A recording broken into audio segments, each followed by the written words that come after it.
pertanyaannya kalau udah umur tadi 40 plus, kenapa masih harus terus mengejar validasi gitu? Gue rasa itu hal yang manusiawi banget ya. Ya. Semua orang pasti mau diterima gitu Yes. ya. Tapi kalau dia mengejar penerimaannya dengan dia akhirnya harus merubah identitas dirinya, merubah dia punya core value-nya demi diterima. Nah, gue ngeliat disitulah validasi itu menjadi dalam tanda kutip ya, concerning gitu loh. Kalau kita tarik lebih dalam, lu tuh alasannya apa? Purpose-nya apa? Validasi itu sebenarnya panjang banget lah definisinya. Tapi ada satu kata yang benar-benar dek banget, which is adalah acceptance. Intinya adalah mengkonfirmasi bahwa sesuatu itu benar atau bisa diterima.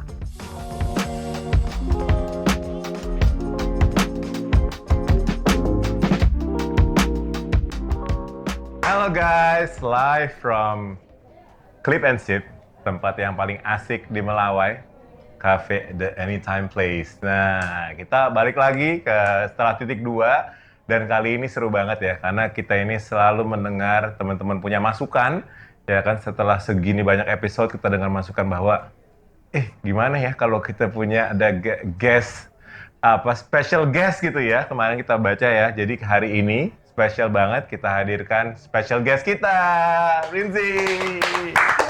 Nah, jadi nih Rinzi ini teman kita yang udah berkecimpung sekian lama di dunia marketing, consumer behavior dan lain-lain. Tapi mungkin mau langsung kenalan lah, langsung ya dari Rinzi ya. Apa kabar Rinzi? Baik.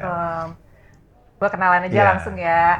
Hey everyone, nama saya Frinzi dan selama ini memang gue lamanya di marketing ya, anak marketing sejati. Marketing. Thank you udah ngundang di podcast setelah titik 2. Iya. Tapi sebenarnya gue tuh penasaran. Apa? Setelah titik 2 itu artinya apa sih? Wah, ada yang bisa ngejelasin? kita langsung tanya aja nih ke Bro Donald nih. Oke. Karena nih rekan-rekan kreatif ada di sini semua. Ya Tidak kan? sopan. Gimana, Bro? Simpelnya sih sebenarnya setelah titik 2 itu kan kalau kita suka ngetik ya. Misalnya kita mau ngetik kata-kata misalnya makan enak adalah titik 2. Nah, itu kan kita kan kasih informasi di sana, kita kasih definisi. Nah, jadi setelah titik 2 itu sebenarnya kita mau berusaha membangkitkan pembicaraan lah supaya di usia-usia 40 plus ini gitu ya, kita bisa mendapatkan sesuatu yang lebih meaningful. Kayak contohnya misalnya hari ini ya, kita mau ngomongin soal validasi. Sebenarnya validasi itu apa sih buat umur-umur kita ini? Nah, bener. gitu. Kenapa mesti dikejar gitu ya validasi di umur-umur gini ya? Atau mengejar validasi atau dikejar validasi? Iya. To add yang Donald bilang, jadi kita apa setelah titik 2, but then we want to make sure kita nggak ngajarin, kita nggak ngegosip, but then we want to discuss dengan terbuka, sometimes provokatif, and then kita akan akhiri dengan apa sih yang kita bisa belajari gitu. Dan setiap episode kita tuh selalu kita akhiri dengan stop, start, and continue.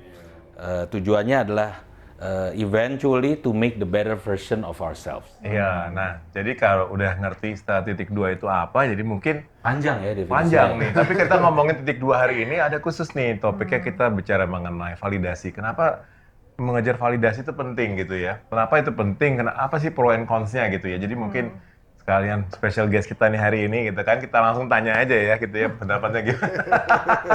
POV lo gimana sih? Iya. Sebenarnya kita mungkin bisa mulai tuh dari ini kali ya Rom ya, definisi validasi itu sebenarnya apa gitu. Tadi kita coba lihat-lihat gitu kan, validasi itu sebenarnya panjang banget lah definisinya. Tapi ada satu kata yang benar-benar dek banget, which is adalah acceptance. Jadi validasi itu intinya adalah mengkonfirmasi bahwa sesuatu itu benar atau bisa diterima. Nah, kata-kata acceptance itulah yang kayaknya, wah ini lumayan provokatif nih, bisa jadi sesuatu yang kita obrolin.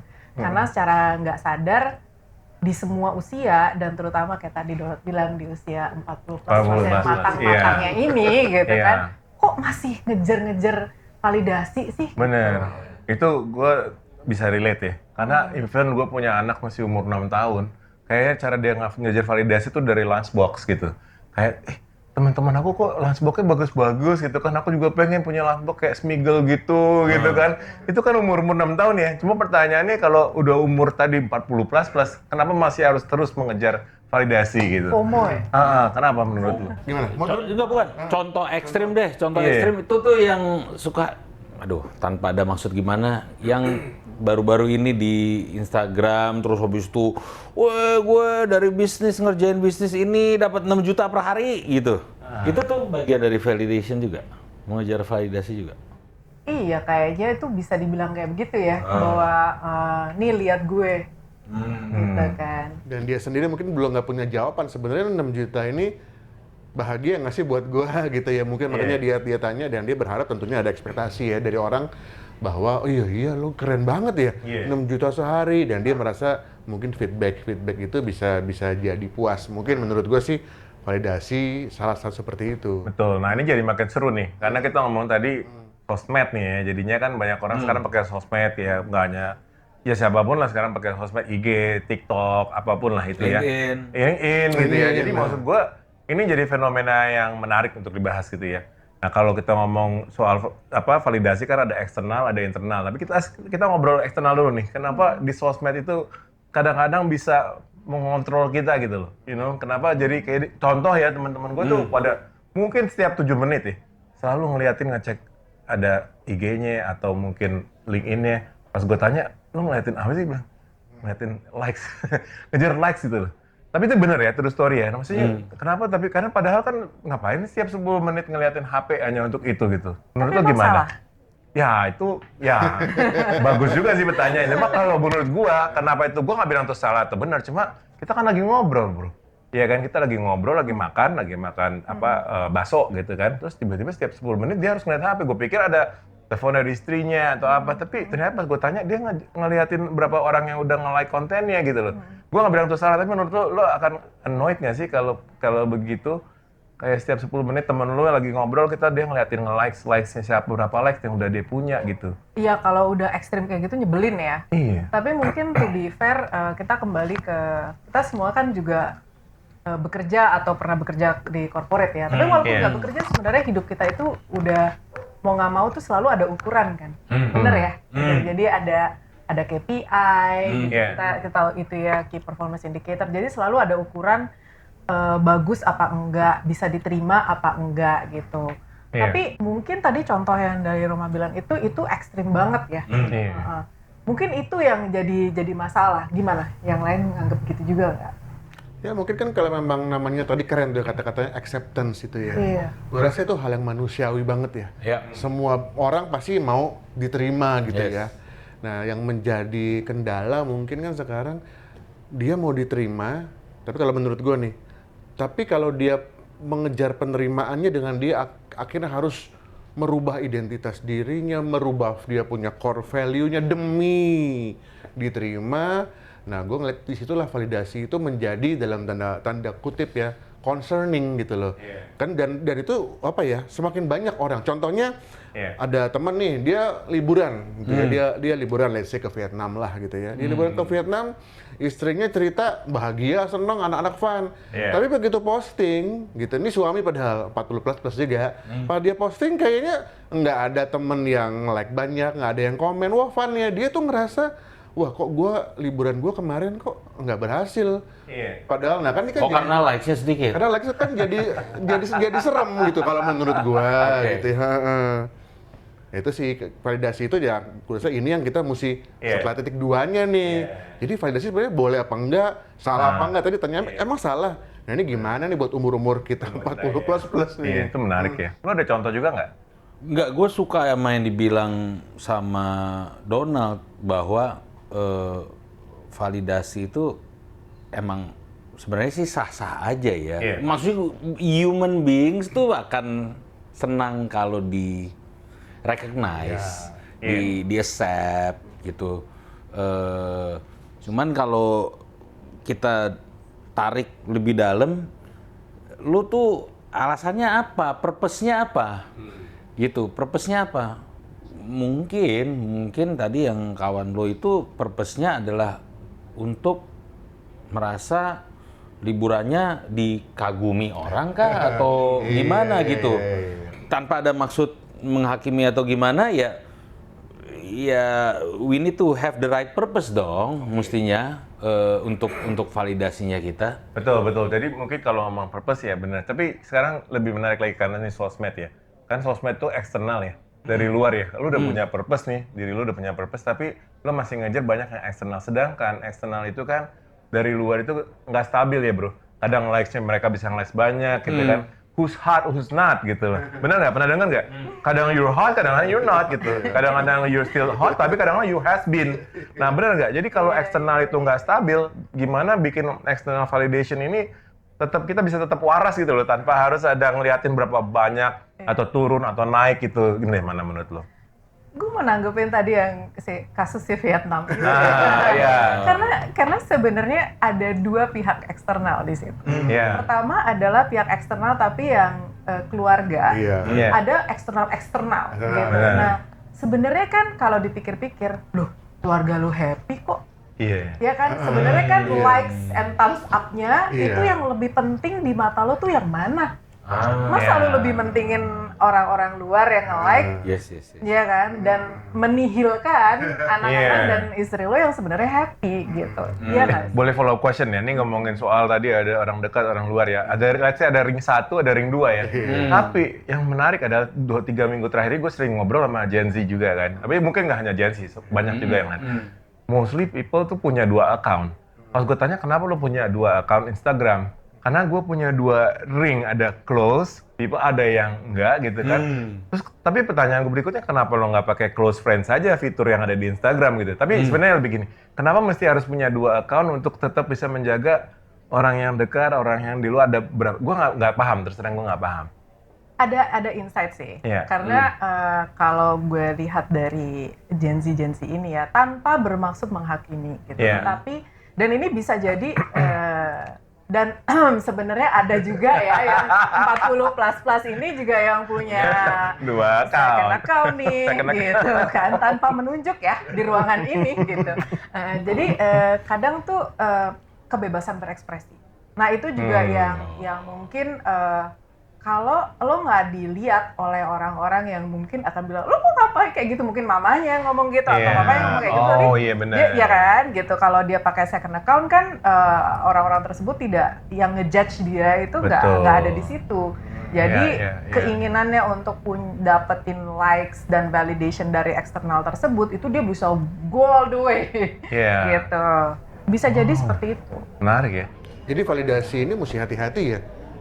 Takutnya nanti jadi sebuah jebakan nggak sih? Nah, itu dia. Kan jebakan maksudnya, contohnya ya, gue juga punya lebih dari 1 akun Instagram. Tapi punya 5 ya.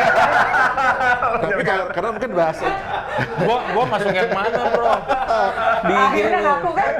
Kalau gue cuma punya 1 dan itu bodong pula IG-nya. Kalau boleh bela diri nih. Kalau gue dari segmentasi pasar. Kalau yang satu memang nih si Donald yang memang hobinya adalah street photography. Gue di situ tuh. Iya kan, foto-foto. Tapi gue punya 1 lagi akun yang memang karena dulu gue kan ya food blogger gitu ya. Jadi di situ ada food and travel. Kan ini kan dua market yang berbeda. Tapi balik ke jebakan validasi itu, gue sempat kena jebakan itu. Nah, gimana sih? Akhirnya pas itu dia.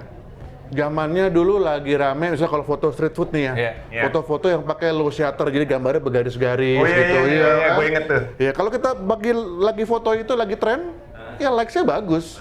Tapi karena gue menikmati itu, misalnya terus trennya lewat, gue foto yang sama, akhirnya likes-nya kan turun. Nah, gue terjebak akhirnya bikin foto yang demi likes-nya banyak. Belum tentu gaya fotonya gue suka gitu. Terus gue bilang, gue jadi sempat gue taruh kamera. Karena gue stres. Karena lu merasa nggak banyak orang yang suka. Padahal akhirnya gue kembali lagi, kan gue hobi street fotografi untuk gue menikmati kan, bukan gue sebenarnya terjebak ini kayak mungkin boleh kita ulik lebih dalam nih gitu, supaya nggak terjebak gimana sih, ya kan gitu. Bener. Udah sampai taruh kamera Nggak ya. mau megang lagi ya, percuma nggak ada yang likes. Gue tambahin lagi ya, ini menarik banget nih. Karena gue juga punya favorit stand up comedian ya. Namanya Dave Chappelle. Nah dulu itu di Comedy Central. Ya, ada di Netflix kan? Netflix. Dulu di Comedy Central mulainya. Terus dia mulai lucu banget kan, naik terus. Sampai satu titik di mana dia stagnan tuh. Ya kan, nah tiba-tiba frustasi kan. Akhirnya dia pindah ke mungkin healing dulu ke Afrika. Lama tuh, nggak ada, kita nungguin acaranya kok nggak ada kan. Balik-balik muncul di Oprah tuh waktu itu kan. Kenapa kamu ini ya? Ternyata terkait dengan itu ya, acceptance gitu loh. Maksudnya kan kita ngerasa kurang gitu kan. Nah itu yang contohnya kenapa, pertanyaan gue sekarang nih, kalau itu terjadi sama Dave Chappelle dan mungkin lo tadi udah naruh kamera itu, gimana ngatasinya sih kalau misalnya nih ada teman-teman kita yang lagi nonton, ternyata acceptance itu penting banget dan you never feel enough gitu loh. Gimana menurut lo? Gila yang susah gue. Iya, ini kan profesor nih. Yang paling bijak. Dia kan paling bijak di sini, dia loh. Paling bijak, paling sana. Tapi sungguh gue masih konsisten dengan yang awal ya, yang tadi.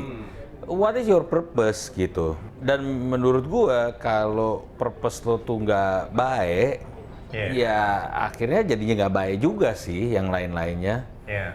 Tadi lo kasih contoh yang komedian itu, ya dia mungkin purpose-nya untuk bisnis lah ya, untuk audience.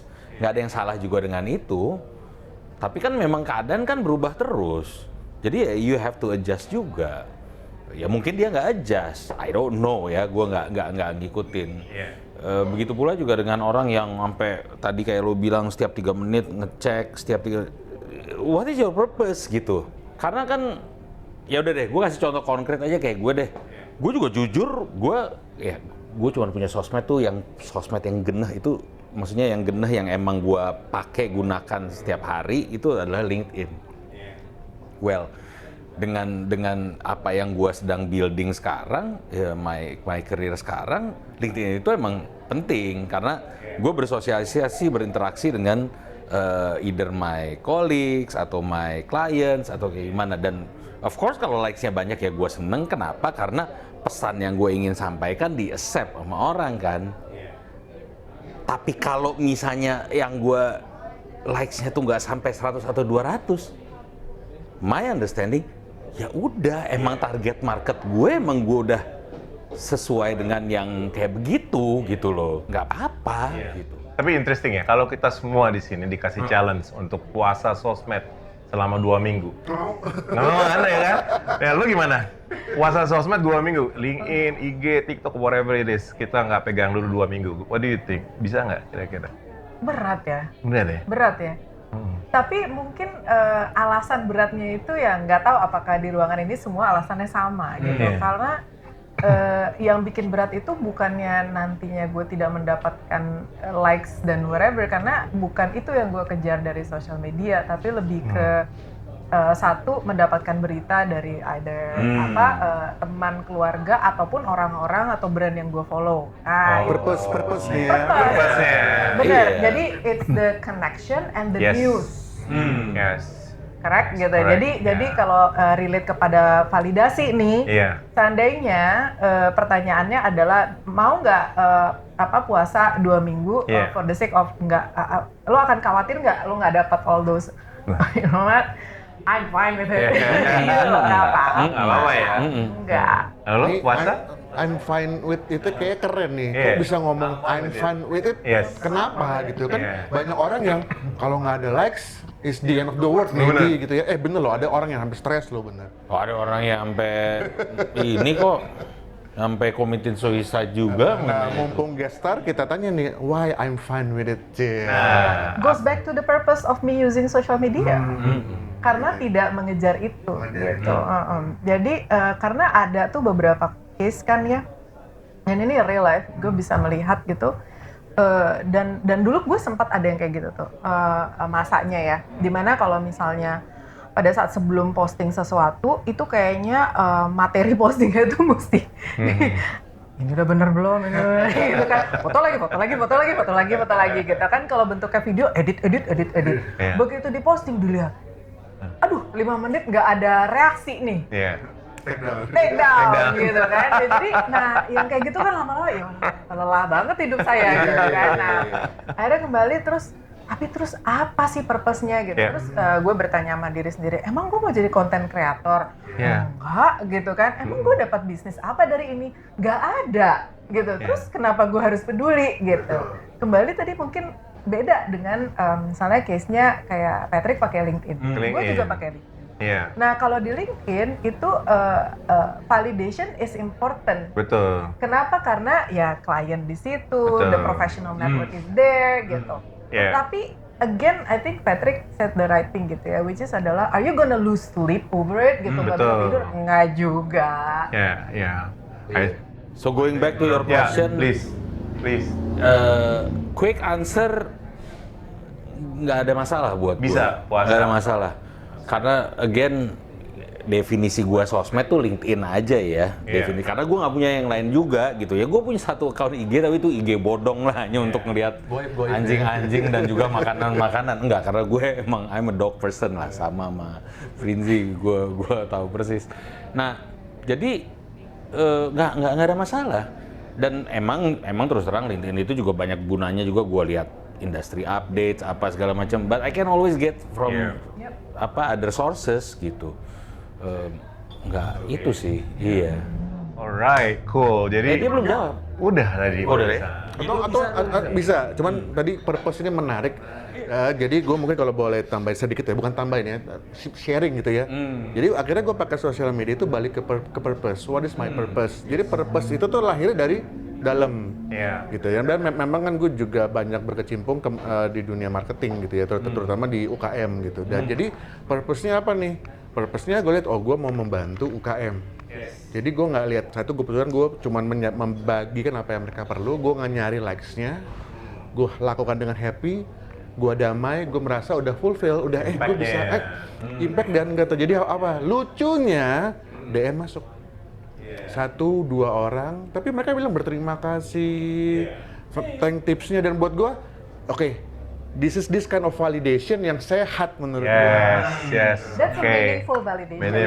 Meaningful validation gitu. Oke, as usual kita tuh biasanya recap ya teman-teman ya, dengan stop, start, continue. Karena ini bagus banget ya, karena ini tadi kita bahas nih, is an attention economy, we do need the sosmed and everything, but let's start with stop first. Coba, what do we need to stop? Kita tuh harus berhenti yang namanya ngejar validasi for the wrong reason. Alright. Yang nggak healthy itu tadi healthy. tuh kita harus stop chasing that. Okay. Gitu. Yes, that's really good. Thank you so much. So, how about the start? Wah, apa yang kita harus mulai nih kalau setelah kita bahas ini ya? Well, pertama nih kita lihat ada 2 hal kan ya. Kita mau ngejar validasi gitu dari orang-orang lain gitu, sama dengan sebetulnya di diri lo sendiri tuh apa sih? What is our values, what is our intention, what is our purpose. Nah itu ya kita perlu balance lah. Maksudnya balance dalam arti nggak berarti juga lo harus ada likes tuh lo juga jadi baru happy gitu. Nggak gitu juga. Going back to my example, ya emang kalau gue emang mengkhususkan untuk ngasih ke orang ini ya ada, but that's good, tapi nggak harus sampai gimana gue jadi happy juga, ngapain gitu loh. We need to be mindful about it lah. Balance ya, start, strike a balance, start. How about continue? Kita terus lanjutin apa nih, Bro Donald? Yang pertama tadi apa? Intention, purpose, sama apa tadi yang lo bilang 3 kata itu? Internal. Iya, jadi gue rasa itu adalah sebuah bibit. Ya kan, supaya kita tadi menyambung supaya stop yang apa tadi unhealthy gitu ya. Nah tentunya kan ini kan mesti di exercise nih. Ya kan, jangan kayak kita dragging lagi ke unhealthy. Nah kalau perlu di exercise, jadi yang di continue menurut gue adalah ya itu bagaimana kita membangun, kita punya self discipline untuk membangun dan menurture ya hal-hal yang di dalam yang memang menjadi jati diri kita, membawa kita peace. Sehingga yang dari luar tuh sifatnya benar-benar cuma sebagai konfirmasi aja.